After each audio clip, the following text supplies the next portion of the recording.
madaxweyne ku-xigeenka bangiga adduunka ee koonfurta ee bariga Afrika oo soo gaartay magaalada Muqdisho ayaa waxaa kulan looga hadlayo xoojinta wada shaqaynta dawladda Soomaaliya bangiga adduunka la qaadatay ra'iisul wasaaraha xukuumadda federaalka Soomaaliya mudane Xamse Cabdi Barre ay wehliyaan xubno ka tirsan golaha wasiirada.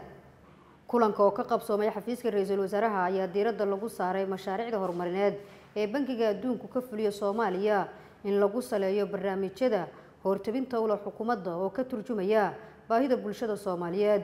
qorshaha maalgashiga Soomaaliya ee diyaarisay dawladdu iyo horumarada laga sameeyay geedi socodka barnaamijka dinacafinta Soomaaliya.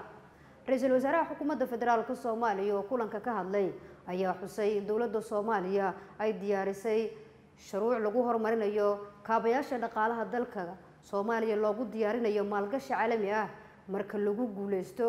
barnaamijka dinacafinta oo horumar badan laga sameeyay isla markaana la diyaariyay sharciyada kaabaya in lagu guuleysto.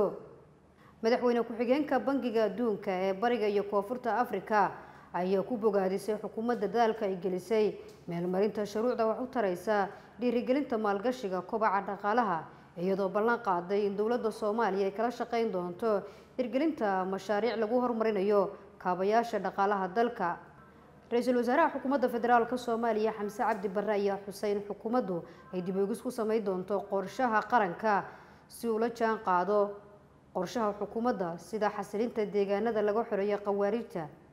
kaabayaasha dhaqaalaha, horumarinta daryeelka bulshada. afayeenka xukuumadda Farxaan Maxamed Jimcaale ayaa markuu kulanku soo dhamaaday wuxuu warbaahinta u warbixiyay ahmiyadda uu xambaarsanaa kulanka ayaa waxa si qoto dheer looga hadlay sidii mashaariicda bangiga adduunka uu ka fuliyo Soomaaliya loo waafajin lahaa baahida dhabta ah ee ay qabaan dadka Soomaaliyeed. kadib marka uu dhamaystirmo barnaamijka dinacafinta dawladda Soomaaliya ayaa ra'iisul wasaaruhu waxa uu sheegay in dawladda Soomaaliya ay u jeesanayso fulinta mashaariicda waaweyn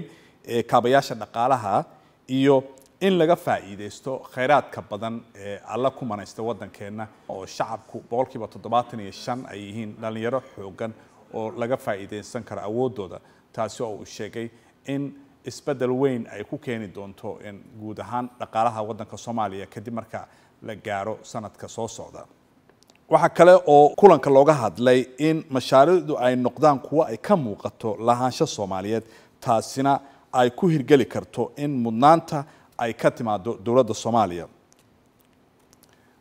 ra'iisul wasaare Xamse Cabdi Barre waxa uu sheegay in xukuumaddu ay dib u eegis ku sameynayso qorshaha qaran ee NDP 9 la yiraahdo, kaasi oo uu sheegay in ay dawladdu ay doonayso in bangiga adduunka uu la jaan qaado meelaha ay ahmiyadda saarayso xukuumadda. dhinaca abaaraha ayaa waxa la saadaaliyay in xilligii shanaad ee roobabka oo markaasi la filayo cabsi laga qabo in aanay roobab diin, taasina waxa laga codsaday bangiga adduunka in lacag loo qoondeeyo sidii looga hortagi lahaa dhibaatooyinka ka iman kara gaar ahaanna saameynta isbeddelka cimilada ay ku yeelatay Soomaaliya. kulanka oo uu goobjoog ka ahaa ra'iisul wasaare ku-xigeenka iyo qaar ka mid ah wasaaradaha ay quseeyaan mashaariicda bangiga adduunka uu ka fuliyo Soomaaliya ayaa sidoo kale waxa loo soo jeediyay in dib u habeyn ay ku sameeyaan mashaariicdaasi oo ay waafajiyaan in baahida dhabta ah gaar ahaanna xilligan oo dhul fara badan laga xoreeyay kooxaha khawaarijta. waxaa lagala hadlay qaabkii adeega asaasiga loo gaarsiin lahaa shacabka Soomaaliyeed ee ku dhaqan goobaha la xoreeyay. madaxweyne ku-xigeenka bangiga adduunka ee u qaabilsan bariga iyo koonfurta Afrika Victoria oo ah markii ugu horeysay booqasho ay Soomaaliya ku timaaday ayaa waxa ay amaantay dadaalka dawladda Soomaaliya ay gelisay sidii loo dhameystiri lahaa in barnaamijka ama hanaanka dinacafinta, taasi oo ay sheegtay in sidoo kale dawladda Soomaaliya guulaha ay ka gaartay dhinaca amniga ay wax weyn ka tari doonto soo kabashada dhaqaalaha. waxaana ay ballan qaaday in bangiga adduunka uu la garab taagnaan doono taageero mashaariicda dhinaca horumarinta. Nasr Bashiir Cali, warbaahinta qaranka, magaalada Muqdisho.